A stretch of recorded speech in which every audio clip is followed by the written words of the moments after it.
back with a recap of Lovecraft Country, Episode 7, I Am Confused. I am confused. Well, I'm confused too. Right along with you. It was a good episode. It was good. And as I stated that I thought it was going to be an episode based on Hippolyta. So, and indeed it was. It was. And I wanted to know more about her. Did we, though? Do you think we did? No, not really. I mean, because I already kind of figured she was smart. Yep, and then you already knew she was kind of made to feel small, and now she's finding her freedom. Yeah, I kind of already picked that up because she was actually writing for George. So, we did know that already. Yep. Yeah. Yep. Anyways, so I'm going to just do a quick recap to the best of my abilities.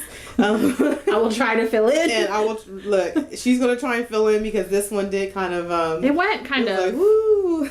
It was crazy. So anyways, this episode is, like I said, based on Hippolyta, and where it picks up is that Hippolyta and her daughter Dee, if you remember in the, not last week's episode, but I think it was the episode before that she figured out that something happened and she turned the car around and headed back towards Artem. And so this one finds that her and Dee they get to the mansion in Lovecraft, which is a birthright mansion, and they do find I think they find something that Dee wrote there. They find something of George's there. I'm trying to remember what it was. And so they realize that he was there at one point. He was there, yep. And the daughter we also see is smart like her mother, because she kind of gets this feeling like they shouldn't be there. So they do leave. She does say, she's like, should we go back? Yeah, should we go back? And so the daughter's actually, I sense that she's pretty smart like her mother. And so they do head back. And then what we get is that it then jumps from there onto, I think, Letty's dream. Leti has a dream. And it's the same dream that you saw Atticus have, where it's the mansion burning down. He's trying to run out. And he's trying to run out, and he's kind of being led out by his ancestor Hannah. Well, Leti has a dream similar to that one, although there are little small things about it that are different. And in her dream, she's actually pregnant. And if you remember, in Atticus' dream, Hannah seems like she was trying to say something to him, but in Letty's dream, she doesn't speak. She does still see her standing in the doorway with the book. But that's it. And that's it. And then, like I said, she sees herself as pregnant. And what we kind of thought about this one is the reason why Leti was having the dream, because she is in fact pregnant by Atticus, and that's why she's now able to share some of his visions. She has a piece of tick literally in her. him. Yeah. In her. Sorry. Sorry. Know what you meant. So that's what we thought about that, because we're like, why now is she having this dream? I was like, well, could be because she's pregnant. She's pregnant with Tick's child. Tick's child, right. And I kind of said that last week. Wouldn't it be funny if Letty's pregnant? And I wonder if... Could be one of 3 children. Right. Because I'm wondering if... Gia was pregnant by him as well. I have a feeling it's possible. Like I said last week, it's possible. And that third... yeah, which we don't know who she is yet, so... We're waiting to find out who the third girl was in Gia's vision that she saw in Atticus' future. So anyways, she has that dream. Then we find out that she does share with Atticus, Leti does, that she had this dream.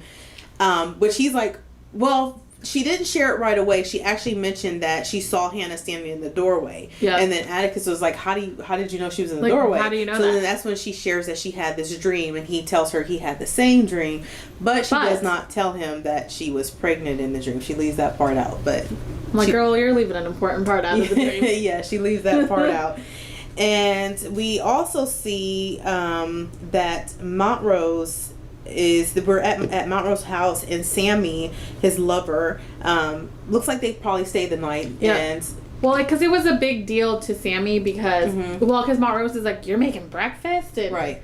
So it was the first time they'd stayed together, and then of course they get into an argument. Well, they get into an argument because Montrose does not want to come to terms, which it makes sense in this time, the time they're living in. People were not open. It wasn't accepted. So, he's kind of afraid that, because Sammy says he had to go out to get groceries, and he's like, he met one of his neighbors or something at the bus stop. and he was concerned that neighbor probably saw him walking into. Yeah, and he was like, no, she didn't see me. It was at the bus stop. Yeah. And then he actually seems like he sabotages. He really likes this guy, but you can kind of tell that he doesn't want to fully accept that he's gay. So I think he sabotages his relationship. He does, because he starts arguments. He starts arguments, and that's when Sammy does say, like, why do you do this? Every time we start to get close, you start to essentially sabotage us.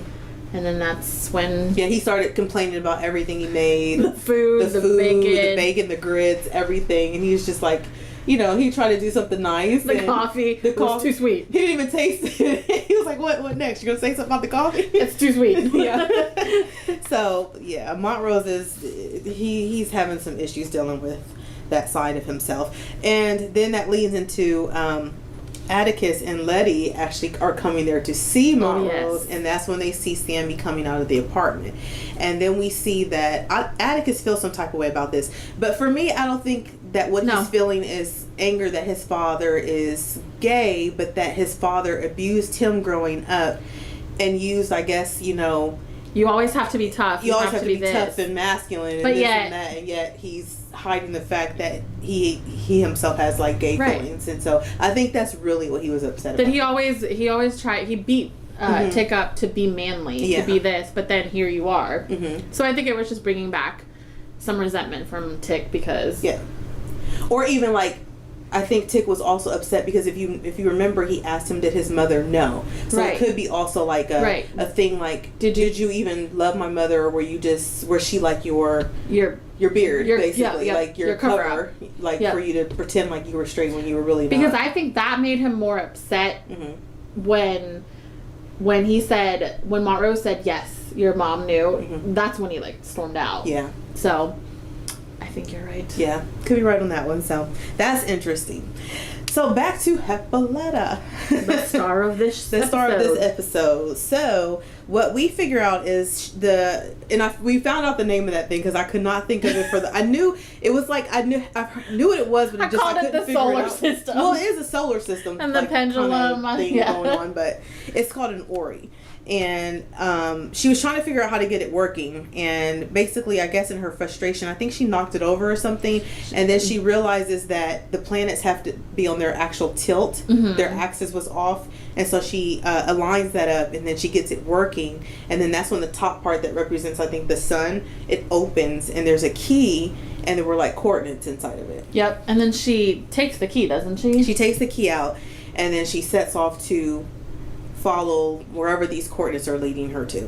So that's where she's headed, and she leaves her daughter Dee with Ruby. And then what we discover too is that where was Atticus headed?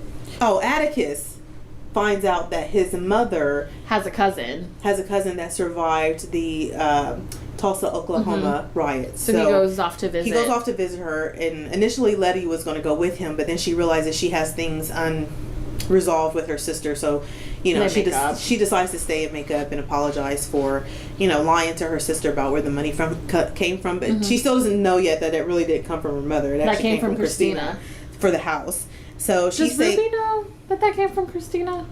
No, I think the only person that knows is Atticus right now. Okay.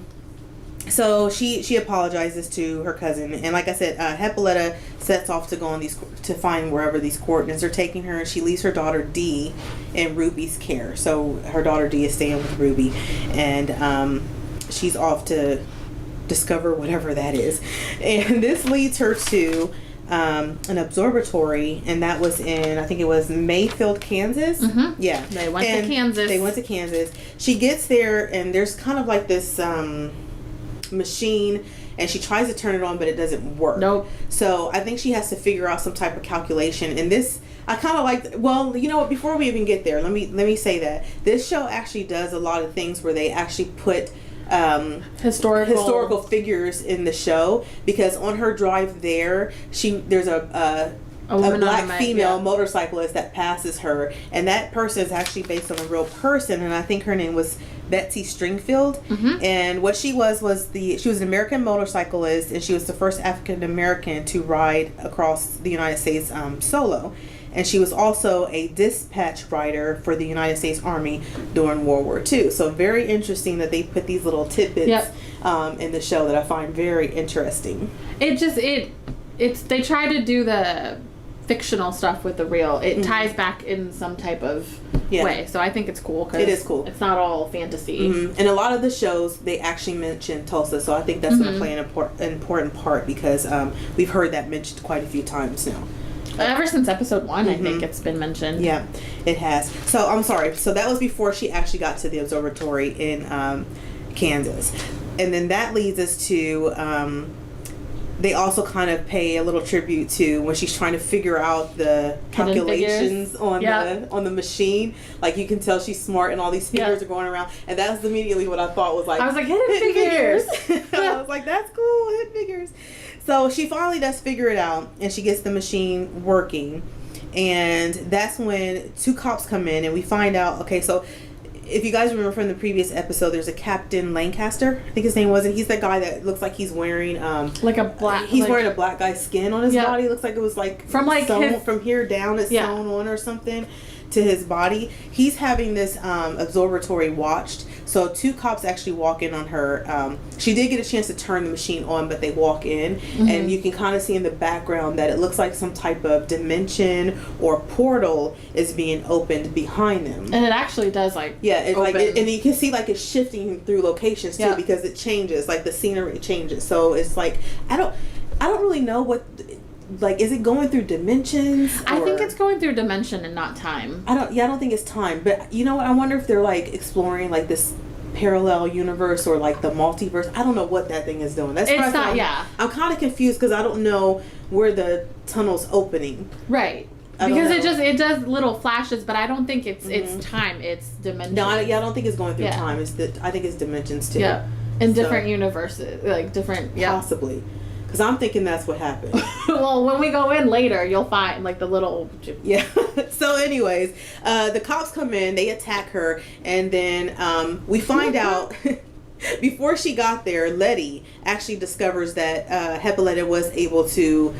that she got something from this Ori thing and that she was able to open it. Yep. And that she's headed to wherever this coordinates are. So she tells Atticus that, and Atticus, I guess, heads off to go help her. So he actually comes in just in time when these cops are actually attacking her, and he rushes them, he fights them. One of the cops actually gets thrown through the portal, so it'd be interesting if he pops back up again or if he's just gone. Hopefully he just stays wherever he went. And then the other cop gets shot, so he's dead. And then next thing we see is Hippolyta and Atticus are pulled into the dimension, but they're not in the together. Same. Yeah, they get pulled into 2 different dimensions. Yeah. So I'm curious because it follows where Hippolyta goes, but it does not follow where Tick goes. So I don't know where Tick ends up going, or if they'll show you what happened when he went through the dimension next. But we follow her, and this is where it just gets weird from here. Not weird, it just gets confusing. I was so confused. Well, it did get a little weird, didn't it? It was confusing to me because I was like, she. I remember when it got there because we actually watched this episode together. We were both like, "What the?" I know, because it's like she ends up in this place and there's this weird she's in like a building. And then the next thing you know, she's in this She's room. like a chamber. Like she's in a chamber, she's naked. And then she's got a little jumpsuit right next to her. Yeah, but then she has like these implants. She's chipped on both her wrists.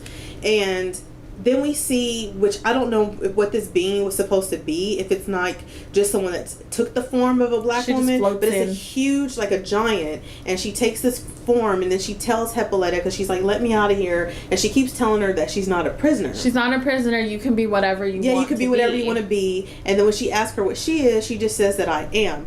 So we were thinking, is she supposed to be like a god or something? Because in the Bible, God says, I am, right? I am that I am. Yep. So we don't know. Are we referencing a biblical? I don't know. But I hope they do explain who this being is. Right. I hope that's not the last of her, because I'd like to know who she is and her crew. Yeah, or who those 2, because when she first gets there, did you notice there were 2 like big, I don't know if those were machines or people. It looked like machines. They looked like machines. Like these big, tall machines were walking. I was like, what are those? I just looked at the TV. And that's where it started to get confusing for me. When she went through the dimension, it was like confusing, because I was like, And then she told her she's not a prisoner. She could pretty much go where she wants to go. And then that's when say who you are, basically. And say who you are. Yeah. So the first thing she names is that she's dancing with Josephine Baker. Mm-hmm. And so the next thing she ends up on stage. She's on stage in Paris, right? In Paris. And then Josephine Baker, if you guys didn't know who she was actually a singer, dancer, actress, civil rights activist, and a French resistance agent. And basically she was actually an American performer, and if I remember correctly, she moved back to France because there was a little more freedom there for black people in France. Like, they didn't have like the segregation, and Hippolyta actually says this in the show, that she felt free where she was, and that's because they were not in America. I think they were in Paris, France. And she had a good time, and she had a good time, and there was like basically nothing holding them back there. No, because I mean they didn't have like Jim Crow laws, and they treated her almost black and white things going on in France. So it was, she felt happy, she felt free, and I mean her dream was to meet, I think that she was her idol. So right, and then you don't really know how long she's there, because we forgot to mention that while she's in this dimension or these portals or whatever it is, there's actually coordinates that keep flashing on the bottom of the I tried to Google them the second time. I think you can Google them, but I think it's location and time. And I noticed that those coordinates flipped quite a bit during her Josephine thing. And so I was like, does that mean that she was there for like a long time? She could see, that's what I thought too. I think she was there for a while, but they were fast forward, like, but I think it went quick. Yeah, because she could have been there for like a year, but the year was really a minute. Right. Because then the next place she ends up is that she makes some type of reference that she wants to. Of course, she has. She feels like she's being held back, and she pays a lot of that to racism. So she says she wishes she could kill. Did she say kill white men or kill white people? I think she said white, because they were all male. They were all male when they were fighting. So I think she said male. So she ends up. So once she says that, she jumps into dimension, and she's basically she's an Amazonian, and she's being trained how to fight, and there's like a warrior that's teaching her. There's a queen, I think, that's kind of watching the whole time, and she's getting better and better as the coordinates go. She's getting better, so it seems like she's there for a while, and then she just becomes a better warrior. She leads her, and then she leads the Amazonian army, right? Right. She leads the army against the army of white men. Yeah. So that's where that is. And she defeats them all. She does, but it actually ends with like there's a whole bunch of them running, and then it just like she jumps into another portal. Because that's when she declares, "I'm Hippolyta, George's wife," or something, and then they jump. And then it goes back to when you first saw them, because remember it opened with those two. When you first saw them, they were in bed. But this time it was a little different, because I guess in the first episode, when I don't recall her doing this, but I guess she mentioned like wanting to go on one of the road trips. She did say she wanted to go. But George like totally was like, nope, you're not. You're staying here. Yeah. And then and that's when you found out she was writing. Right. That's when you find out she writes. She actually does the work. And then during this scene is when Hippolyta tells George, I feel small, and you didn't help me. Right. You just made me feel smaller. You essentially just, I don't know, dwarfed her talent. Yes, basically. Yep. And her dreams. And he's like, what? Yeah.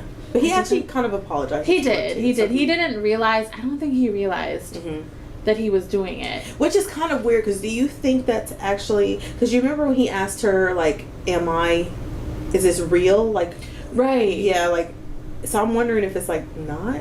And that's her fantasy of I don't know. See, that's what I'm confused. There's a part of me that feels like it's not real, because it's what she would have wanted to happen, and so her reality, that's what would have happened. Or do you think it's real, but in a different time, like universe? Yeah, it could be universe. It is real, because don't they flash forward then together? This is when it got even weirder. Yeah, so that's what I was like, it could be real, but that's why I said I don't know what's going on here. Right. I don't know. I hope they explain this more, because this one actually confused me the most out of all the other episodes, and that's like what's going on with where she is. I'm just. Let me go back to the Amazonian scene real quick. If you guys don't know, Hippolyta is a Greek goddess, and she leads the Amazonian. She's for the Amazonian. So I was like, was that symbolic? I'm not sure. So there's a lot of stuff here where I'm like, okay, are a lot of the things you're doing in this episode symbolic god or goddesses in Greek mythology and just religion in general. Right. So yeah, it was confusing. I'm not even going to try to figure that one out, but I mean, maybe it's more. I don't even know if that's in the book at this point or if it's still following the book because I've never read the book. The book yet. But basically, too, she goes on the next dimension they jump into. She's kind of like on a different planet. It's still with George, right? Yeah, she's with George this time, and this time they're in like spacesuits, and it looks like they're actually exploring this planet. Hippolyta's wearing the solar system. Yeah, she has a little solar system, and I'm not even going to go into it because I don't know what goes on right here. Do you remember when she was skipping through we were like, what? And then the two little creatures. Like, what the heck? What was going on here? They looked like minions. Yeah, they did. So then that's when she decides that her daughter needs her or something like. But it doesn't look like. Well, because the I am being comes back again. Yes. And she says, Dee's not ready, I guess, to be without her, and she has to go back, yada, yada, yada. But it doesn't, if you look at the future episode, the one that's about to come on, it doesn't look like she's back. Yeah. So I don't know if she's still in that dimension or if she actually did come back. She came back. And the reason why we say that is because the cop that was murdered at the observatory, which I felt like they should have just threw him in there. Get rid of him? Get rid of him. Throw that body in the portal. He can be another dimension. Yeah, just throw him in that dimension because his body was left there. The one cop that was shot. Right. But what happened is her daughter's the comic books that she writes. One of them was left on the floor underneath the cop. So that's in the future episodes. You see that they figure out that someone was there that knows her, and they start to harass the daughter. So it'll be interesting to see what's going to happen with the daughter. We're gonna learn more about her, I think, in the next episode. I'm hoping Hippolyta comes out of this portal just like with some powers. Gosh, I hope so. And yeah. Do you think she'll have? I hope something. Like, I hope the things that she went through while she was in there stick with her when she comes through, like that warriors, the fighting and all that stuff. I hope that she brings all of that with her, or that being she's meeting somehow empowers her. She comes out of there just. Well, it seemed like all this whole journey in her dimension or whatever has empowered her to be who she truly is, which is a powerful, smart woman. Mm-hmm. So, because the I am character even says, you've come to be who you are, you don't need to be chipped anymore. Mm-hmm. She doesn't say chip, but essentially you don't need to be whatever that little purple thing was. And that's when Hippolyta says, can I stay or can I go? And doesn't she say you have the choice, and that's when she says, I have to go back to D. So hopefully she's empowered herself that when she goes back, she can be BA, save her daughter, and maybe throw that cop through the portal. Because obviously that cop gets better. No, I think they find him. They find him dead. Because I think they're going to find him dead. I do. I don't think because I think that the cop is dead. You can tell he's dead. Okay. But I am interested to see if it may be nothing.